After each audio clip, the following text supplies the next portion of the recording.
Bien, mesdames et messieurs, avant tout propos, permettez-moi de vous remercier pour votre présence. Présence qui est un témoignage de sympathie et qui, je vous l'assure, me va droit au cœur. Un grand merci également aux membres du bureau du Cercle Algéaniste du Gers, à sa dynamique présidente, Marie-Paul Garcia, à son colistier, Georges Belmont, pour leur aimable invitation et pour le travail admirable de mémoire qu'ils réalisent. La mémoire est une plante fragile que l'on a intérêt à cultiver sans cesse, disait Chateaubriand. Eh bien, il nous faut cultiver sans cesse cette mémoire pour ne pas sombrer dans l'oubli. Et si vous êtes là aujourd'hui, c'est parce que vous êtes sensible à ce devoir de mémoire au regard de ces hommes, français par le sang versé, qui se sont offerts en holocauste parce que tout simplement, à un moment donné, la France le leur a demandé. Alors, souvenons-nous, et ensemble, refaisons leur chemin de croix. Novembre 1954. Du navire bondé de légionnaires et de parachutistes, un haut-parleur annonça que l'on apercevait les côtes de France. Bientôt, le port de Marseille fut en vue. Mal réveillés, ils montèrent tous sur le pont, serrés les uns contre les autres, appuyés à la rambarde. Le paradis dont ils avaient tellement rêvé dans les camps de prisonniers Vedmine approchait lentement, et déjà ils n'en voulaient plus. Ils rêvaient à un autre paradis perdu, l'Indochine, terre qui avait bu plus qu'aucune autre leur sang. C'est à elle qu'ils pensaient tous à présent. Ils n'étaient pas les fils douloureux qui sont revenus chez eux pour faire passer leurs blessures, mais des étrangers. En eux remontaient des aigreurs. Ils se souvenaient avec colère et amertume de ces tonnes de médicaments régulièrement adressés aux Viet-Minh par l'Union des femmes françaises. Et leur indignation ne résultait pas de ceux que l'ennemi recevait des colis de pénicilline, mais du fait que chaque jour, des soldats français mouraient, faute d'en posséder.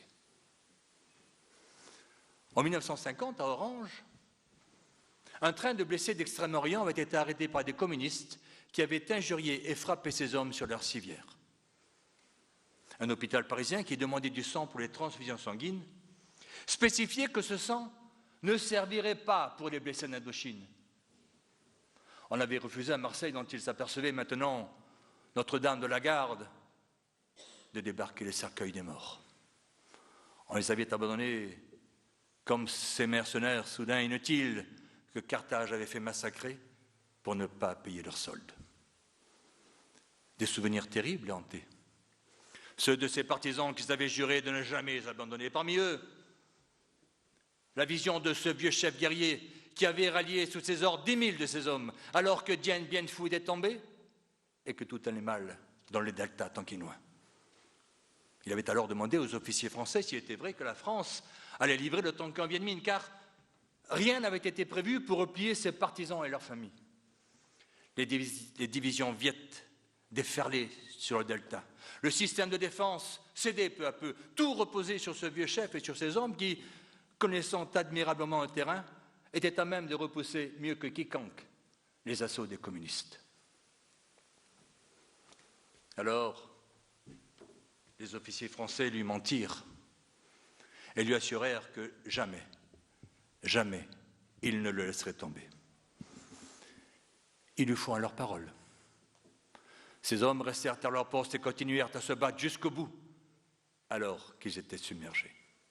Pendant ce temps, l'armée française prépara la défense de Hanoï et de Haiphong, et elle n'évacua personne. Le vieux chef fut pris par les communistes.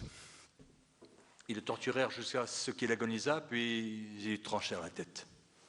Les survivants parmi ses partisans subirent le même sort.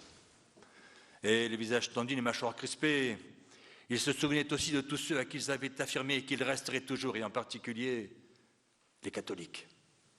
Ils essayaient de gagner à la nage les bateaux en partance pour la France. Combien de ceux-là périrent noyés? Plus tard, Ces visions de cauchemar hanteront de nouveau ces hommes-là. Eux, les anciens d'Indochine, eux, les officiers français qui représentaient la France dans ce pays, l'Indochine, ils la burent jusqu'à la lie. Ils connurent la défaite et l'abandon. Leurs paroles, qui étaient celles de la France, ils la renièrent 1000 fois dans cette guerre, et ils en étaient couverts de honte. Alors, quand en Algérie, le même processus s'engagera, quand ils se retrouveront coincés dans le même système, quand les harkis risqueront de connaître le même sort que leurs partisans indochinois, ils s'engageront, mais cette fois personnellement, parce que le pouvoir sera trop faible, trop lâche pour tenir ces engagements. Alors, après, plus question de partir, ce sera terminé pour eux. Ce ne sera plus la parole de la France, ce sera la leur. Et pour beaucoup de soldats, ce sera un engagement solennel, la mort, plutôt que le déshonneur. Et c'est cet engagement qui conduira devant le peloton d'exécution Claude Piègue, le sergent Albert de Veuccar, le lieutenant Roger de Gueldre et le colonel Jean-Bastien Thierry.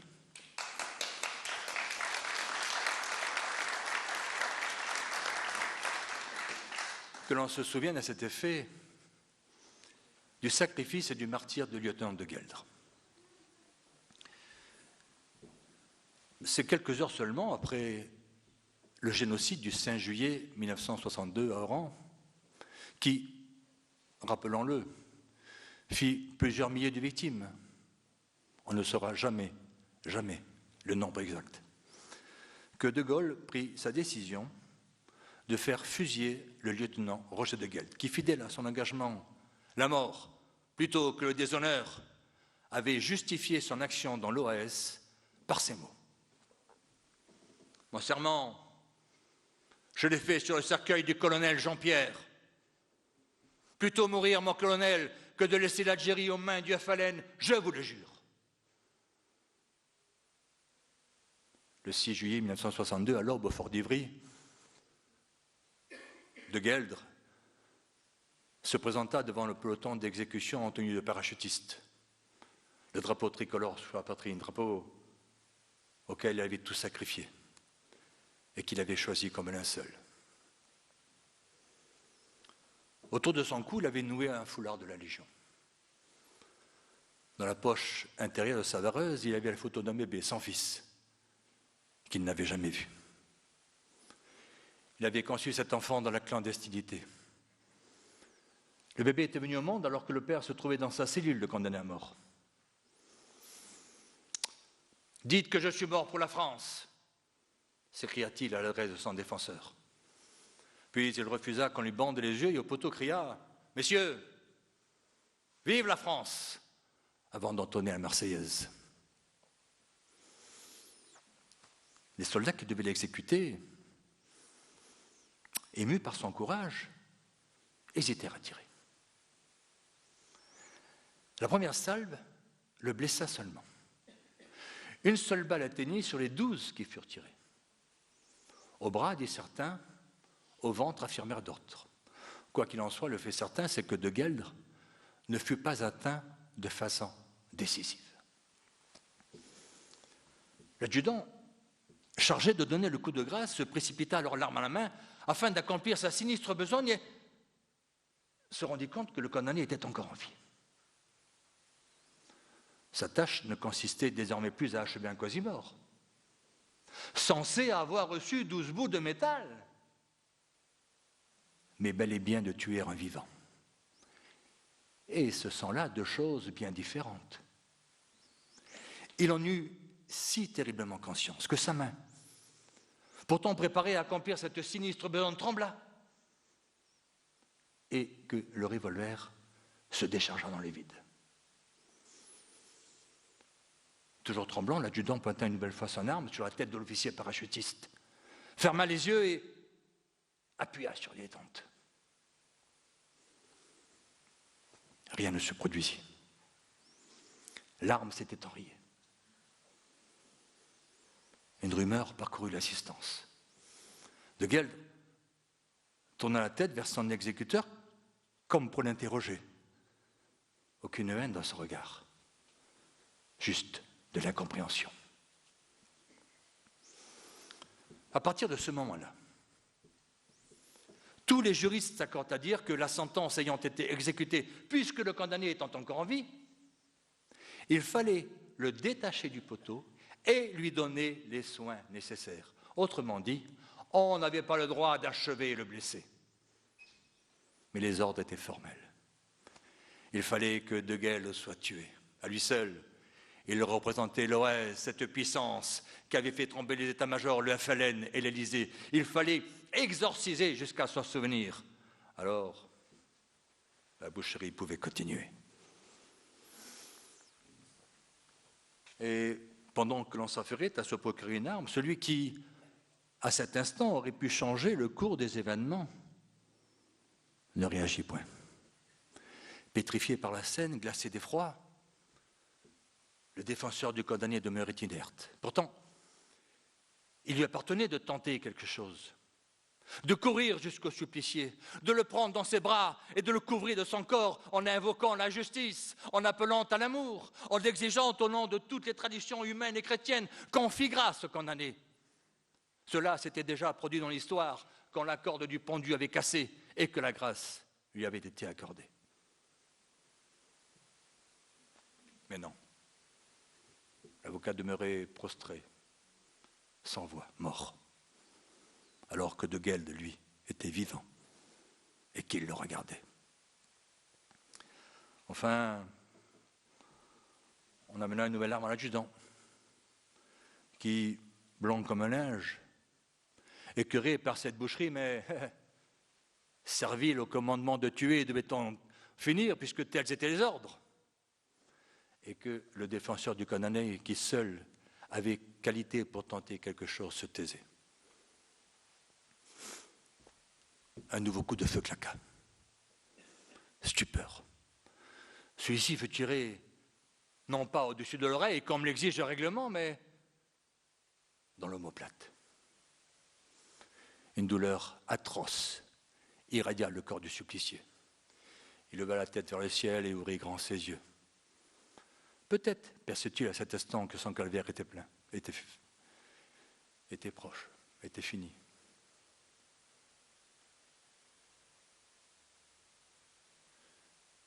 Et c'est à ce moment-là, je pense,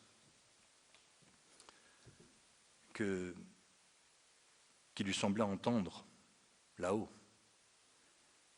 les voix des martyrs du 5 juillet.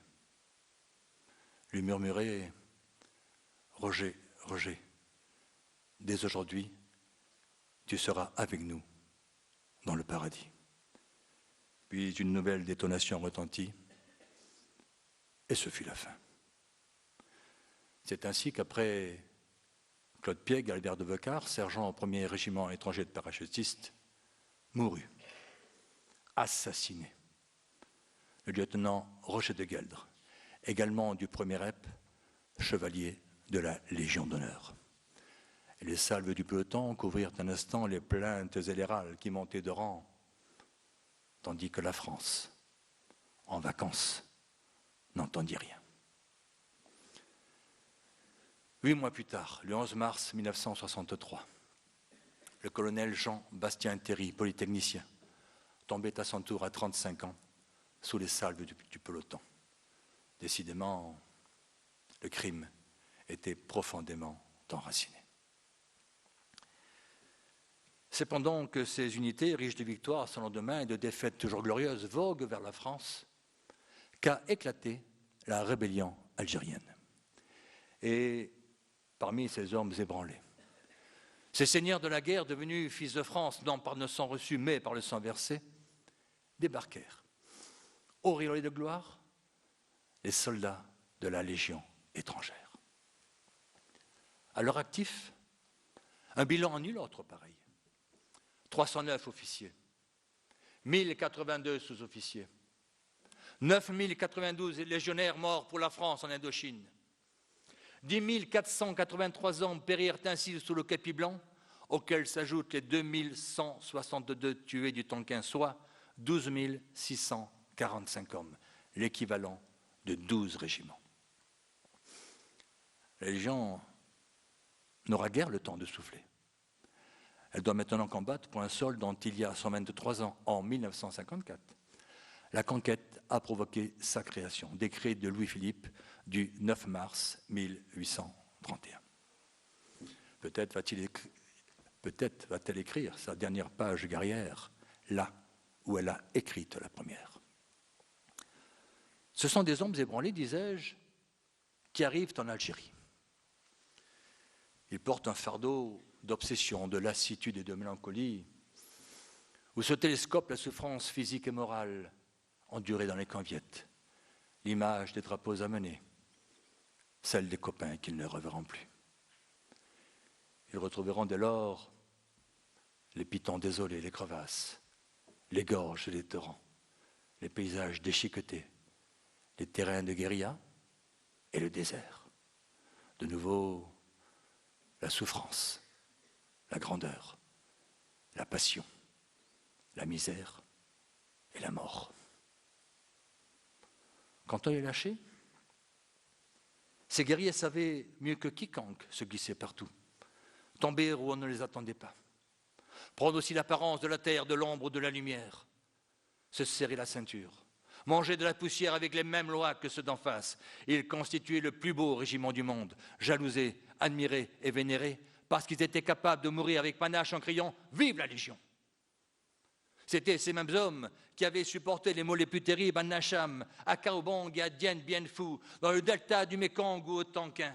Ces héros aux caboches cuites et recuites, aux crânes rasés, aux visages et aux corps sillonnés de blessures, comme des inscriptions pâlies qui semblaient dire « Moi j'étais un Amdine, moi Tatke », où on lisait sur les uns « Tuyengam, Dimnin », sur les autres « Nansam, Donke, Koksa », les bohèmes de la gloire.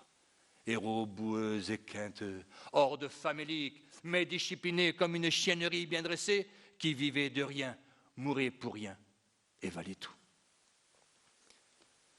Cette guerre, la Légion étrangère, vigile de l'Empire français, l'a considérée comme la sienne, car pour elle, l'Algérie, c'est avant tout Sidi Bel Abbès, qui n'était en 1830 qu'un mausolée arabe près d'une toubs à l'ouest, et dont les légionnaires ont fait leur capitale, dessinant eux-mêmes les casernes ainsi que la ville, et bâtissant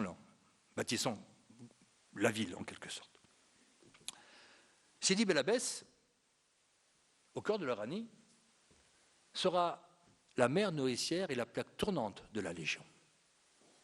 Là, ils apprendront à tout supporter, à tout surmonter. En premier lieu, la déception des premiers jours et parfois la révolte qui gronde en eux. Là, le dur est brisé, le romantique touche terre et les gens demeurent. Là sera formé l'esprit légionnaire. Là, la fierté sera acquise. Fierté d'être une armée dans l'armée.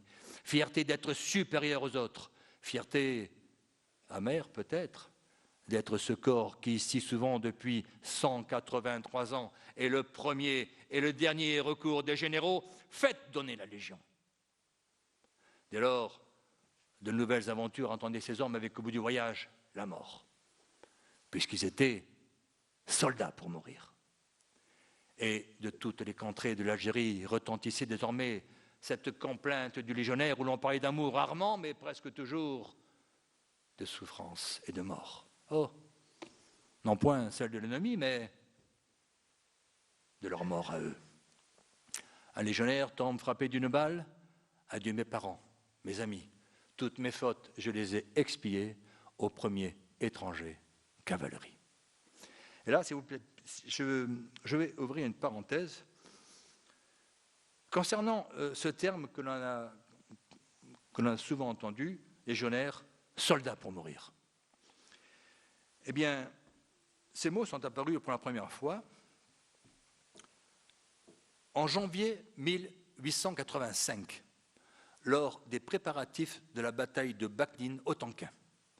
Le général de Négrier s'était adressé aux légionnaires des 1er et 2e bataillons en ces termes. « Vous, légionnaires, vous êtes soldats pour mourir, et je vous envoie où l'on meurt. » En dépit de ces paroles réjouissantes, vous en conviendrez, Les légionnaires s'étaient rués à l'assaut de la citadelle tenue par les Chinois et l'avaient emportée. Voilà pour l'anecdote. Alors, concernant donc ce premier rep, c'est le colonel Jean-Pierre, l'un des patrons du premier rep. Probablement le chef le plus prestigieux et le plus charismatique qu'ait jamais connu la Légion, qui définira le mieux le profil de ces hommes. Le but du légionnaire, dira-t-il, c'est l'aventure. L'aventure suprême du combat avec au bout la victoire ou la mort. Ce qui compte pour lui, c'est l'action, le combat total, qui lui donnera le sentiment d'être supérieur à tous ses semblables, à tout le commun des mortels. Et en proie au trouble permanent que lui causait la mort de ces hommes, il s'était écrié en présence de l'aumônier de la 10e division parachutiste, le père de la rue. « Nous avons trop de pertes. Nos légionnaires sont incorrigibles. Impossible de les obliger à se coucher. Ça peut tirer de tous les bords. Ils restent debout et foncent. » Dans cet univers d'hommes, on ne parlait jamais d'admiration. Chacun voulait être digne des autres. C'est cela qui venait tout chercher au combat. Ils étaient prêts à mourir seuls, sachant que personne ne viendrait jamais réclamer leur corps. Oui, c'est bien cela qu'ils venaient chercher. Mais c'était une escalade qui les menait inéluctablement à la mort. Et cette mort n'épargnait personne à la Légion. C'est ainsi que, le 29 mai 1958, le colonel Jean-Pierre, qui laissera dans le cœur de ces hommes un souvenir indélébile, tombera à son tour à la tête de son unité dans la région de Guelma. Commandeur de la Légion d'honneur, il entrait dans la légende. Jean-Pierre, le héros d'Indochine, celui qui inspirait crainte, respect et admiration, et dont la vie n'était qu'une succession de combats remportés sur lui-même et sur les autres, avait façonné le premier rep à son image. La renommée du régiment avait très vite dépassé la frontière militaire. Elle avait atteint les sphères gouvernementales où elle provoquait de vives réactions. On se demandait d'abord comment un seul millier de guerriers obtenait autant de résultats que tout le reste du corps expéditionnaire, soit près de 400 000 hommes. Pour tous, il était un exemple. Il avait entraîné dans les Jebel ceux qui l'écoutaient comme il entraînait ses commandants de compagnie et tous ses légionnaires. Il ignorait la fatigue et éprouvait un sentiment de plénitude dans son commandement. Excédé par quelques grognements de ces cadres qui réclamaient qu'une pause pour leurs hommes, il leur suggéra de s'engager dans la garde républicaine et eut ces mots sans réplique. Et puis, de quoi vous plaignez-vous? Je vous fabrique de la gloire. Ça, c'était Jean-Pierre. 12 novembre, ou plutôt on va passer d'abord, on en a parlé ce matin, en janvier 60. Janvier 60, ce sont les barricades. Et donc la secousse de la semaine des barricades avait marqué l'armée de l'Algérie française, particulièrement parachutistes et légionnaires. Sans conviction, ces hommes rejoignirent les Djebel où ils allaient continuer à se battre, à souffrir et à mourir pour rien. À quoi bon poursuivre cette guerre, puisqu'ils avaient désormais perdu? Leur fidélité à leur drapeau et leur attachement à ce pays qu'ils avaient appris à aimer ne rendent comparables que leur courage, leur loyauté et leur abnégation. Tous étaient amers et demeuraient impressionnés par ces manifestants qui chantaient la Marseillaise et n'arboraient qu'un emblème, le drapeau national. Quelques jours après, le ministre des Armées, Pierre Mesmer, se rendit en Algérie afin de colmater parmi les unités d'élite les fissures que n'avaient pas manqué de provoquer les récents événements. En visite au premier régiment étranger de parachutistes devant un groupe d'officiers, le capitaine Pierre Sergent, j'allais dire le regretté capitaine Pierre Sergent, s'adressa à lui en ces termes. « Monsieur le ministre, nous savons que ce que nous faisons à présent est inutile. Nous savons que la guerre est perdue et nous savons que le gouvernement estime l'indépendance de l'Algérie inéluctable. On n'ose pas nous le dire, mais nous en sommes tout à fait conscients. Comment pouvez-vous dire cela répliqua Mesmer. Je sais bien que vous avez été sensibilisé par ce qui s'est passé à Alger, mais rien ne justifie un tel pessimisme. Je peux vous rassurer, et suis d'ailleurs venu pour cela. Votre devoir est clair. Vous devez avoir une confiance absolue dans le général de Gaulle, ce grand Français qui n'a œuvré durant son existence que pour le grand bien du pays. Votre rôle à vous est un rôle essentiel. Vous devez faire la guerre sur le terrain et la gagner. Le rôle du gouvernement, c'est de s'occuper de la partie politique. Si je comprends bien, monsieur le ministre, répondit le capitaine-sergent, vous nous demandez de gagner une bataille, mais de perdre la guerre. Oui, non, excusez-moi. C'est-à-dire qu'il ne faut rien exagérer. Ce que l'on vous demande, c'est de faire la guerre, de détruire les rebelles. Pour le reste, ne cherchez pas trop à comprendre, cela vous dépasse. Nous étions en janvier 1960. Comme l'a dit ce matin le capitaine Montagnan, les carottes étaient cuites déjà. Février 1960. De Gaulle commence sa grande lessive. Il mute en métropole les fonctionnaires civils et militaires qui se sont montrés trop conciliants lors de la semaine des barricades. Décide la dissolution des unités territoriales et éloigne des grandes villes les régiments qui ont tendance à familiariser pas trop avec la population. Dès lors, l'initiative de l'Élysée aura pour conséquence de scinder l'armée en deux tronçons inégaux, chaque moins plus éloignés l'un de l'autre, plus étrangers, plus ennemis. D'un côté, les guerriers nomades, parachutistes, légionnaires, commandos, qui vont à la rencontre de la guerre, la défient sur les sentiers des forêts ou les pistes des steppes, à travers les paysages incendiés par le soleil et sous le scintillement glacé des étoiles. De l'autre, les plus nombreux, les soldats apathiques, lançant leurs incantations à la quille, commandés par des officiers ronds de cuir, le tout vivant dans la terreur de l'embuscade, derrière le rempart de rondins et de barbelés. Faites la guerre et ne cherchez pas à comprendre, a dit le ministre. Cela vous dépasse. Entre deux accrochages, en attendant d'être largués ou héliportés sur les Katibas rebelles, au sommet de l'Ouarsenis, comme au fond des forêts de lac Fadou, paras, légionnaires et commandos méditent cet ordre. 12 novembre 1960. Une nouvelle consternante parvient dans les unités parachutistes. Dans les Aurès, les FEL ont surpris un groupe de combat du 1er REP à sa descente d'hélicoptère, faisant 11 morts et 6 blessés graves. 15 novembre 1960. Dans la chapelle de l'hôpital Maillot à Alger, il eut lieu la cérémonie militaire et religieuse en l'honneur des légionnaires tombés le 12. Ils allaient maintenant reposer comme tant d'autres dans cette terre d'Algérie qu'ils avaient défendue jusqu'à l'ultime sacrifice et qui était la leur désormais. Au cimetière de Zérolda, qui gardera à jamais dans son carré légionnaire les dépouilles mortelles de ces soldats morts pour la France, l'aumônier de la 10e division parachutiste, le père de la rue, bien qu'habitué à conduire des légionnaires à leur dernière demeure, demeurait devant tous ces cercueils bouleversés.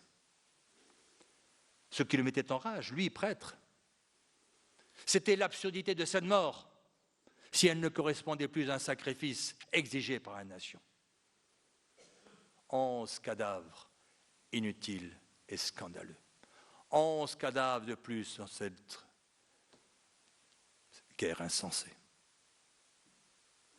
Et sa détresse. Sa lassitude était immense de cette guerre où des hommes valeureux payaient de ceux qu'ils avaient de plus cher pour acheter l'incompétence, la veulerie, les fautes et les palinodies de leurs gouvernants. La foule écoutait, muette et bouleversée, les dernières prières douloureuses de l'aumônier qui, d'une voix forte, ponctua en criant presque. Vous êtes tombés au moment où, s'il faut en croire les discours, nous ne savons plus aussi pourquoi nous mourons.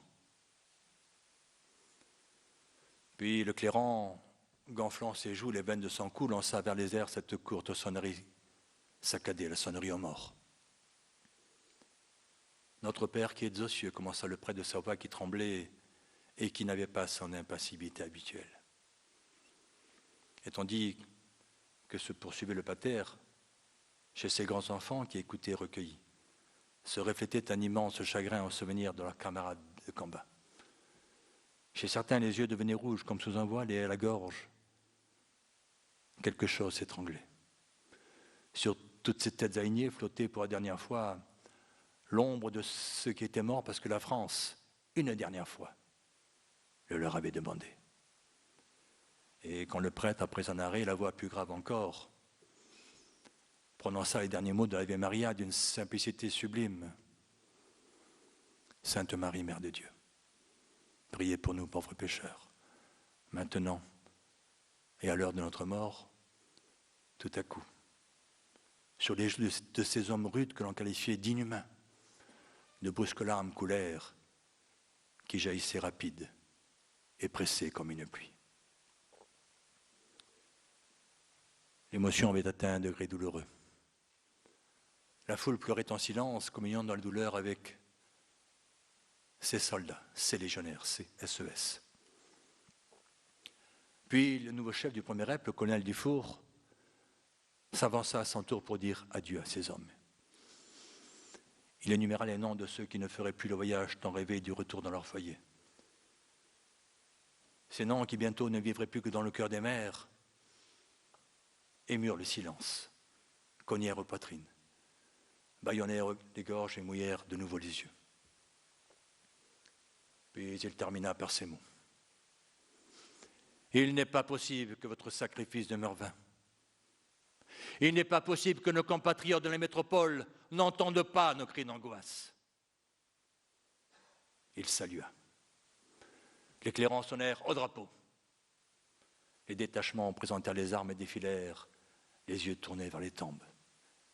Les visages graves, bronzés et maigres, recédaient toutes les tristesses cachées, toutes les tares et tous les deuils qu'ils avaient amenés là. Nous ne savons plus ici pourquoi nous mourons. Ces paroles du père de la rue allaient avoir un écho immédiat.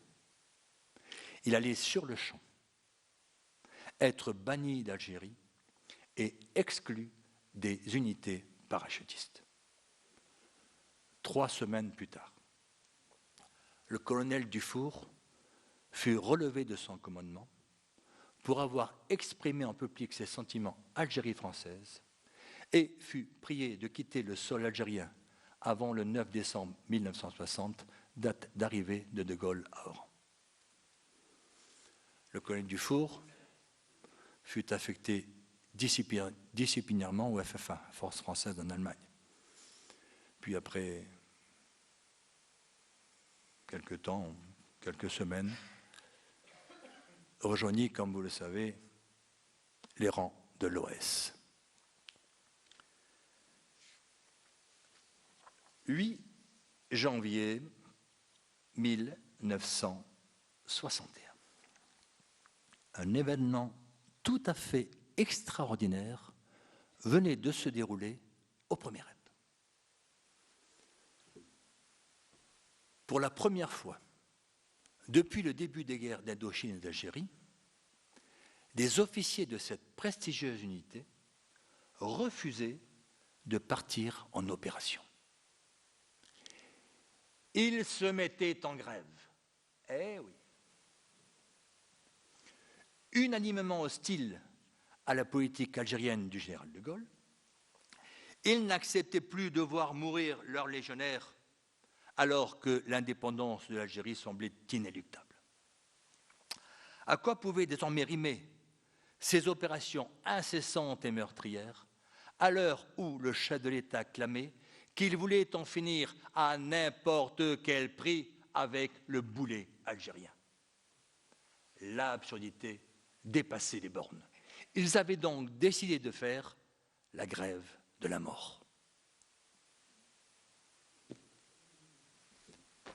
Un vent de panique souffla à tous les échelons de la hiérarchie. Quoi? La grève de la mort? Impensable pour des hommes qui étaient soldats pour mourir. Une pluie de sanctions s'abattit sur les révoltés qui furent mis aux arrêts et mutés immédiatement en métropole. L'un d'eux, le lieutenant Roger de Guel, fut affecté au 4e régiment étranger, mais il refusa de rejoindre son nouveau corps. Le 25 janvier 1961, il entra dans la clandestinité. Les dés de son destin étaient jetés, une légende naissait. Au premier rep, le cœur n'y était plus. Et les questions que posaient les officiers rescapés de la purge n'obtenaient aucune réponse de la hiérarchie. Le drapeau du FLN va-t-il flotter sur Alger? Après avoir été vaincu sur le terrain, le FLN sortira-t-il vainqueur? Que vont devenir les Européens? Et les musulmans ralliés au drapeau français, eux qui ont cru aux promesses de l'armée? Après l'Indochine, l'Algérie, l'armée sera-t-elle donc éternellement vaincue? Éternellement parjure? Et de main en main, l'on se passait une lettre. C'était une missive vieille de 2000 ans. Le texte, rapporté par Suétone, était de Marcus Flaminus, centurion à la 2e cohorte de la Légion Augusta. Destiné à son cousin Tertullus, il avait été écrit en Numidie, ainsi que s'appelait l'Algérie à l'époque romaine. Si nous devions laisser nos eaux blanchies en vain sur les pistes du désert, alors que l'on prenne garde à la colère des légions. Alors que l'on prenne garde à la colère des légions. Cela fut écrit il y a déjà plus de 2000 ans dans cette même Algérie. L'histoire, comme une idiote, mécaniquement se répète, disait Paul Morand. Rien n'est moins vrai. 22 avril 1961, et nous y voilà. Une agitation anormale prenait naissance. On signalait des mouvements imprévus des véhicules de groupes de transport. Il était 1h du matin et les légionnaires du premier rep, commandés par le commandant Élie Denoy de Saint-Marc, fonçaient sur Alger.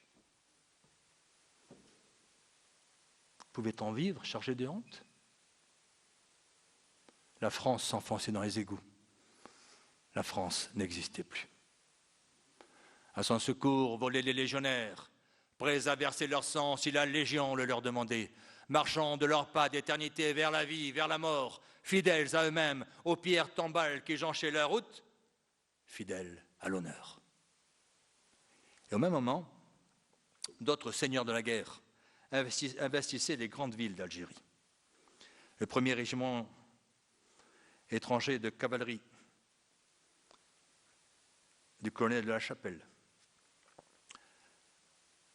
le 5e régiment étranger d'infanterie du commandant Gamelin, le 2e régiment étranger de parachutistes entraîné par ses capitaines et son commandant, le commandant Cabiro, dès lors que son chef, le colonel Darmusé, était déficient.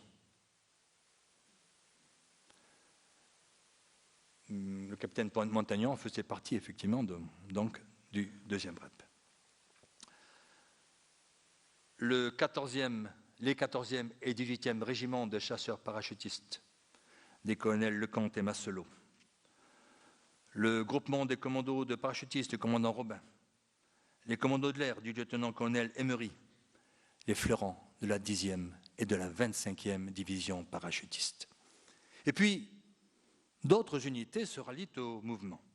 Le 27e dragon du colonel Puga, le 7e régiment du tirailleurs algérien, le 1er régiment d'infanterie de marine du commandant Lousteau, le 6e RPIMA du lieutenant-colonel Balbin, le 8e RPIMA du colonel Lenoir, le 94e RI du colonel Parisot, le 1er RCP du colonel Plassard, 9e RCP du colonel Bréchignac.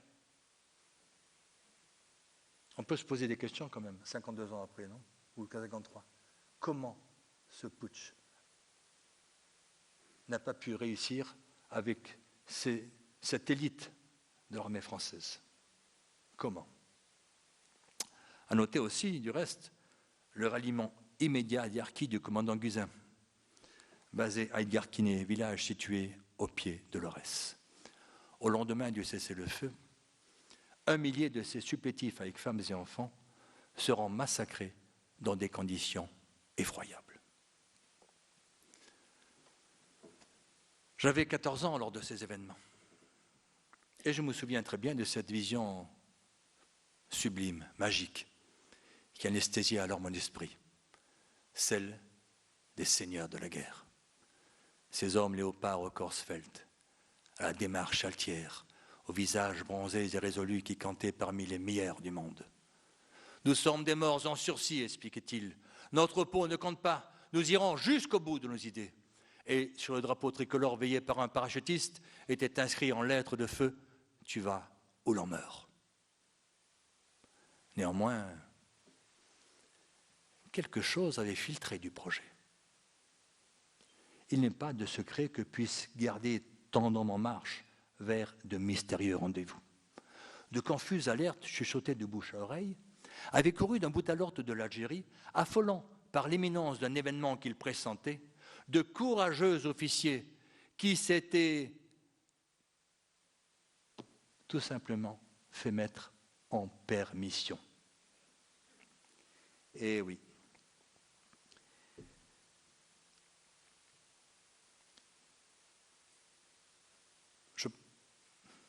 Je suis un ancien militaire.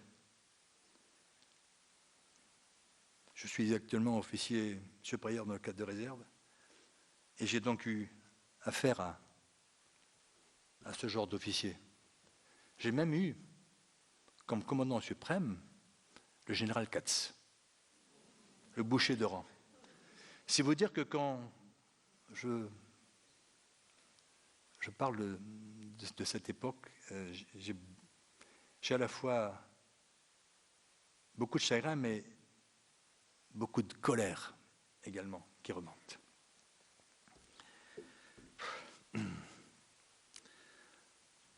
Donc, je vous disais que de nombreux officiers s'étaient ainsi rués dans l'une de ces échappatoires qui leur permettrait plus tard de pouvoir se disculper tant auprès des vainqueurs que des vaincus. Ils s'étaient fait mettre en permission pour éluder le choix. Et des 4 coins d'Algérie, des chefs étaient partis pour ne pas être présents quand se lèveraient les aurores difficiles. Pourtant, des années durant, sur les tombes des officiers tués au combat, ces mêmes chefs avaient limité leur oraison funèbre à un serment prêté sur les cercueils drapés de tricolore. Nous n'abandonnerons jamais l'Algérie.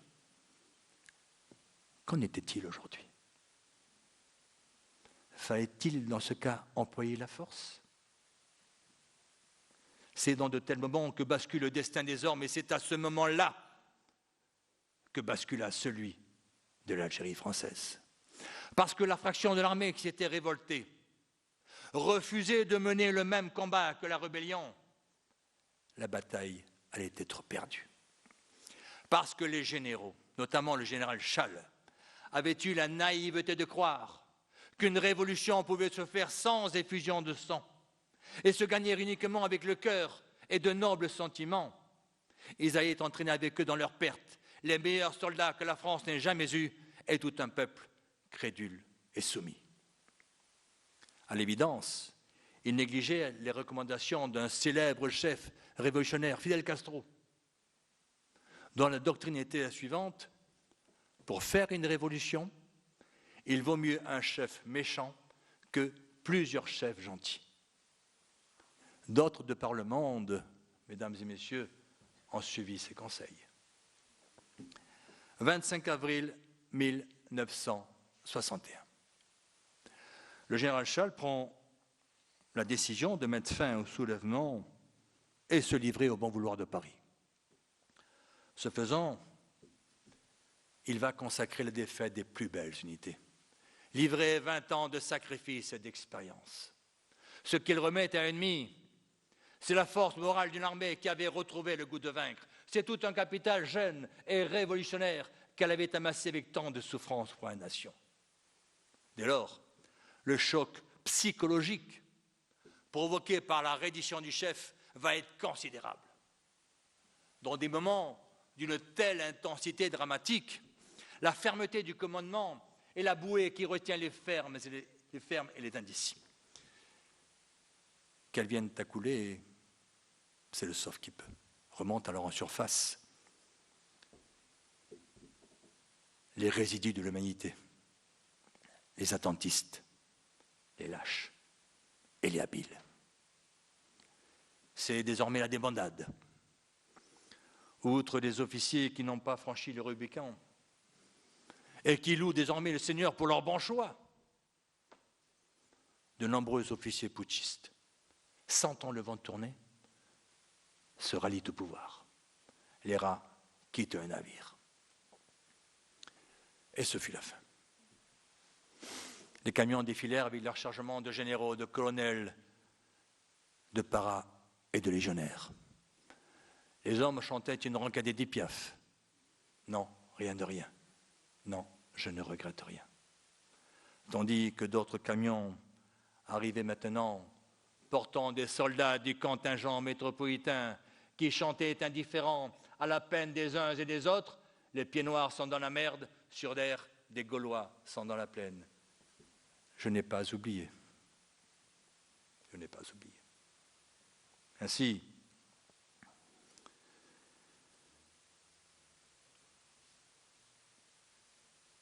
durant 4 jours et 5 nuits,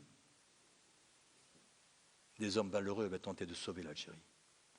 Son corps se vidait de son sang, tout cendré. Leur dignité est imposée de se conduire en Seigneur, même s'ils étaient chargés de tout le désespoir du monde. Ne rien regretter? Si. D'avoir perdu. Et des camions qui roulaient maintenant dans la nuit profonde, toujours ce chant qui se levait encore plus vibrant. Non, rien de rien. Non, je ne regrette rien.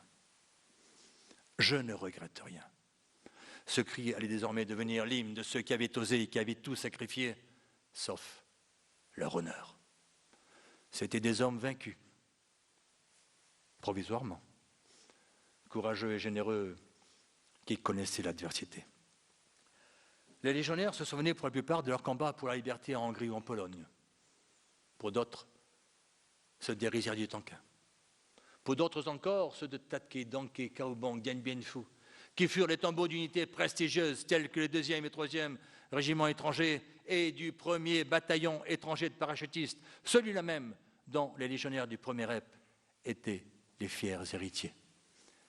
Les appelés des 14e et 18e RCP, des commandos, trop jeunes pour avoir connu tant de gloire, demeurés traumatisés par ces visions apocalyptiques qui les hantaient et que représentaient ces visages lacérés ou les yeux manqués, ces nez et ces lèvres tranchées, ces gorges béantes, ces corps mutilés, ces alignements de femmes et d'enfants éventrés, la tête fracassée, le sexe tailladé. Tous, à ce moment, ont ignoré le désespoir et savaient que demain, la lumière brillerait de nouveau. C'étaient des révoltés à la conscience pure, des soldats fidèles, des hommes, des vrais. Quel contraste étonnant, cependant, entre ces seigneurs de la guerre, que l'on montrait aujourd'hui du doigt sous le sobriquet fallacieux de mercenaires et de factieux, ces soldats loups à la démarche souple de félins, accoutumés à la chasse et au guet, infatigables dans le chaos minéral de l'Aurès, soldats perdus dans l'uniforme collé comme une peau de bête, acceptant le défi de la guerre dans les défilés étroits comme des pièges, sur les pitons enneigés ou brûlés par le soleil, dans l'enfer du désert où le monde mort a chassé celui des vivants. Et ces hommes flasques qui entonnaient de plus belle leurs incantations à la quille. Cependant, Je dois, dans la vérité, de dire, concernant les appelés du contingent, quand ils furent commandés par des officiers compétents, valeureux, courageux, montrant l'exemple, ces appelés-là se comportèrent aussi en véritables soldats, dignes des meilleurs, à l'exemple justement des appelés des 14e et 18e RCP qui ont participé au putsch. Il fallait également que cela fût dit. Au lendemain de la reddition des généraux, De Gaulle s'empressa d'épurer l'armée française. L'occasion était trop belle d'en finir avec des contestataires trop fidèles en leur idéal et en leurs paroles. C'est ainsi qu'outre les centaines d'arrestations opérées dans les milieux policiers, militaires et civils, les régiments qui avaient constitué le fer de lance du putsch, 1er REP, 14e et 18e RCP, groupement des commandos parachutistes, commandos de l'air, allaient être dissous. Le 2e RPIMA, quant à lui, allait être expulsé de ses cantonnements. Dissoute également la 10e et la 25e division de parachutistes. Ne pouvant éliminer toutes les unités compromises sous peine de réduire à néant la force opérationnelle, seul leur encadrement serait sanctionné. C'est ainsi qu'au cantonnement du 1er REP, l'ordre vint sec et cruel. Tous les officiers de cette prestigieuse unité devaient sur le champ se constituer prisonniers. Beaucoup de légionnaires refusaient de s'incliner. Ils voulaient livrer un ultime barreau d'honneur. Leur Cameron à eux, ils le souhaitaient, ils le désiraient. Mais toute résistance demeurait désormais inutile. Leur sacrifice aurait été vain. L'État était trop puissant. La France entière les avait reniés et l'Algérie était d'ores et déjà condamnée. La population européenne tout entière se dirigea vers le camp de Zeralda, où donc les légionnaires étaient cantonnés. Elle voulait dire adieu à son régiment, le saluer une dernière fois, lui dire encore et toujours merci, merci à leurs légionnaires. Les commerçants baissaient leurs rideaux. Les jeunes filles portaient des bracelets de fleurs. À eux, les portes du camp s'ouvrirent. Les journalistes furent interdits. Vous ne verrez pas pleurer les légionnaires, leur lança un officier. Même les cinéastes du service cinématographique des armées furent refoulés. Pas question de filmer la mort du REP. Le silence se fit. Une ultime et bouleversante cérémonie aux couleurs, réunie autour du grand mât blanc, la population et ses valeureux baroudeurs, jeunes d'Algérie et vétérans d'Indochine. Soudain, de la foule en armes, surgit une petite fille. Tel un ange de blanc vêtu, elle s'avança vers les rangs des légionnaires, une feuille à la main. D'une voix douce et faible, elle en fit la lecture. C'était l'ultime hommage du petit peuple de Zeralda à leurs enfants, en reconnaissance de leur courage, leur loyauté, leur fidélité. Puis elle éleva sa petite main jusqu'à sa bouche et, dans un geste empreint d'une infinie tendresse, leur adressa un baiser. À cet instant, les applaudissements crépitèrent et une pluie de pétales de roses tournoya dans les airs. Gagnés par l'émotion et la rancœur aussi, des légionnaires parachutistes, le visage tendu, les yeux rougis, sortirent des rangs. Ôtèrent leurs décorations couvertes d'étoiles, de palmes et de gloire et les jetèrent à leurs pieds. La foule regardait comme pétrifiée ces médailles qui jonchaient le sol. Des femmes les ramassaient et en les embrassant, les rendaient aux soldats. Si, reprenez-les. Des officiers pleuraient. Puis ce fut l'embarquement dans les camions. Certains criaient « De Gaulle au poteau !» D'autres « Algérie française quand même !» Sur leurs joues, des larmes coulaient. D'autres s'efforçaient de sourire la foule. Venus en masse pour les saluer, et qui s'époumonaient à hurler sur un passage « Vive la Légion, vive la Légion !» Tandis qu'elle avait vu des képulants, les gendarmes mobiles s'effaçaient. Gendarmes qui avaient déjà encerclé le cantonnement. La colonne traversa la petite ville où les Européens qui n'avaient pu se rendre au camp couraient sur les trottoirs, leur lançant un ultime adieu. Des mains jetaient des fleurs sous les roues des camions. Un à un, les lourds véhicules passèrent au milieu des cris, des larmes, des baisers envoyés à la volée. Alors de la colonne couvrant le grandement des moteurs, 1200 légionnaires, partagés entre la colère et le chagrin, entonnèrent un refrain en lente cadence. Pathétique, triste, entrecoupé de sanglots. Non, rien de rien. Non, je ne regrette rien. Le convoi roulait sur un tapis de rose, celui-là, c'était pensé. Voix triomphale et triste. Et sous les baisers, les acclamations, les larmes et les fleurs, il disparut dans un dernier nuage de poussière. Convoi de mariniers allait par une complainte grave, emportant avec lui les plus folles espérances. Pauvre régiment, si glorieux, que triste est en sort aujourd'hui. Et dans son sillage se traînait déjà, lamentablement,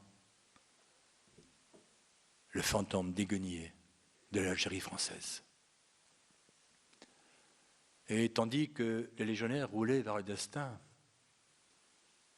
d'autres hommes, d'autres seigneurs de la guerre, braves et courageux, parachutistes et commandos des unités putschistes dissoutes, assistaient à l'arrache au cœur à la menée du drapeau. De ce même drapeau qu'ils avaient aussi défendu au prix du sang dans la rizière d'Indochine et sur les pentes du Djebel. La 10e et la 25e division de parachutistes avaient fini d'exister. Pressentant que la victoire était proche, le FLN multipliait ses attentats barbares. Partout, la guerre redoublait de sauvagerie. La guerre qui n'en finissait pas de coucher les hommes égorgés au travers des pistes, de mutiler à tout jamais une jeunesse assoiffée de vie, de présenter son visage de terreur dans les villes en proie à l'insécurité et en toile de fond. Les morts qui criaient vengeance, offrant au ciel comme une gueule béante les atroces blessures des gorges ensanglantées. Et pendant ce temps, dans la plus méprisable indifférence, les enlèvements d'Européens se poursuivaient pour atteindre une cadence apocalyptique. Et quand les familles éplorées suppliaient les militaires d'intervenir après l'enlèvement de l'un des leurs, quand elles en appelaient à nos gouvernants, nos médias, nos associations humanitaires, à la Croix-Rouge, quand ce n'était pas au clergé, on leur rétorquait sans ménagement qu'ils étaient tous morts. Et ainsi, parce qu'ils étaient tous morts, on a laissé des années durant pourrir dans les géoles, les mines de sel, les camps de la Morlante et les bordels, nos proches, nos familiers, nos frères. Ah, mes amis, que d'horribles, que d'épouvantables hurlements ont dû retentir des années durant dans ce pays livré aux écorcheurs. Mais nul ne pouvait les entendre. Une chape de silence était débattue sur ces malheureux, ajoutant ainsi à leur calvaire et engoncé dans son égoïsme, son confort et son indifférence, le peuple français ne répondit pas aux plaintes et orales qui s'échappaient de toutes les contrées de l'Algérie et qui venaient s'écraser contre ce mur qu'il avait érigé sur ses côtes. Ces sacrifiés-là, dont le nombre s'amenuisait au fil du temps, n'étaient plus que des animaux survivants d'un triste bétail pensant, abandonnés à leur délire, à leurs rêves et à leur rancœur. Durant des années, ils ont croupi derrière des barreaux dans des camps, à épier leurs geôliers, à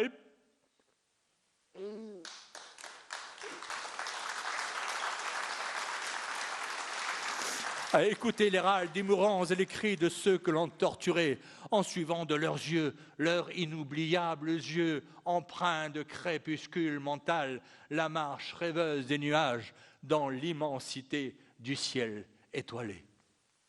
Pauvres êtres torturés, leurs cris déchirants seront restés vains, mais ces plaintes ne sont pas perdues. Quelque part dans les cieux, elles ont été enregistrées indélébilement. Et le jour du jugement dernier, elles se feront de nouveau entendre. Et les paroles prophétiques du maréchal Juin remontent à ma mémoire. La France est en état de péché mortel et elle connaîtra un jour le châtiment.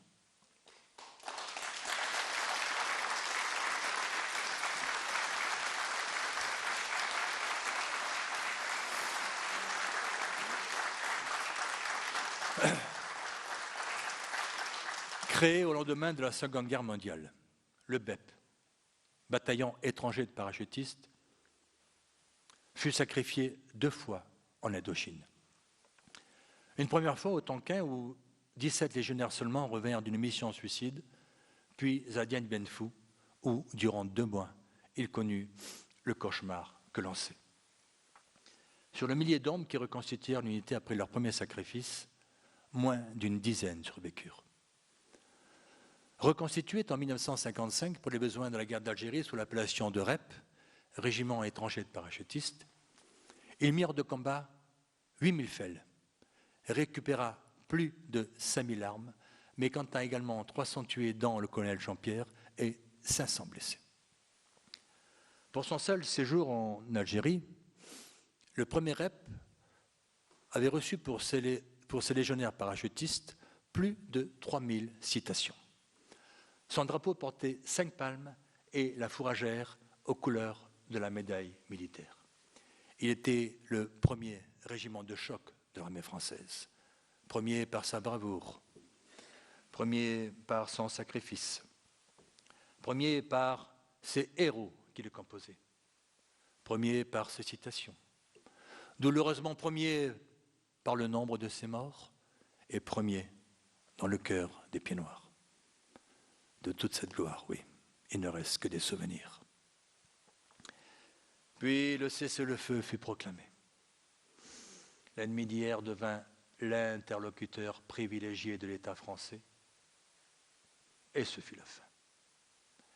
Une nouvelle fois, le drapeau tricolore fut amené. Une nouvelle fois, l'armée française plia bagage, poursuivie par le regard de douleur et de mépris, et les cris de tous ceux qu'elle abandonnait. Le génocide harki commençait. Dans le bled, comme en Indochine, les musulmans qui avaient toujours été fidèles à la France s'accrochaient désespérément aux camions et à bout de force tombaient en pleurant dans la poussière de la route. Ce sont là des images que seuls ceux qui ont une conscience nous pourront de sitôt oublié. Et c'est ainsi que mourut l'Algérie française, dans la honte, les larmes et le sang. Oui, c'était bien la fin d'un monde, la fin d'une épopée, la fin d'un mythe, la fin d'une génération de soldats, de vrais, celle des seigneurs de la guerre. Et si ces hommes avaient choisi de se battre jusqu'au bout, s'ils avaient vomi le renoncement, c'était encore pour une certaine idée qu'ils se faisaient de la France. C'était pour l'Algérie française leur seul idéal.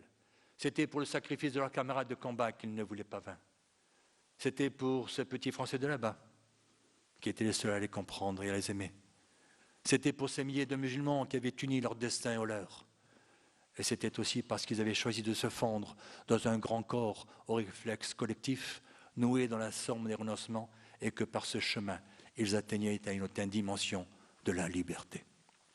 Mais le peuple d'Algérie, lui, n'exprimera jamais assez sa gratitude à ces soldats perdus, à tous ceux qui, par sentiment profond, ont risqué leur vie, ont abandonné leurs uniformes, ont sacrifié leur carrière, ont été séparés de la famille, parfois durant de longues années, ont connu la prison, l'exil, le sarcasme de leurs vainqueurs et de ceux qui n'avaient pas osé, des lâches, des poltrons et des traîtres, pour être restés fidèles à leur serment et à leur idéal.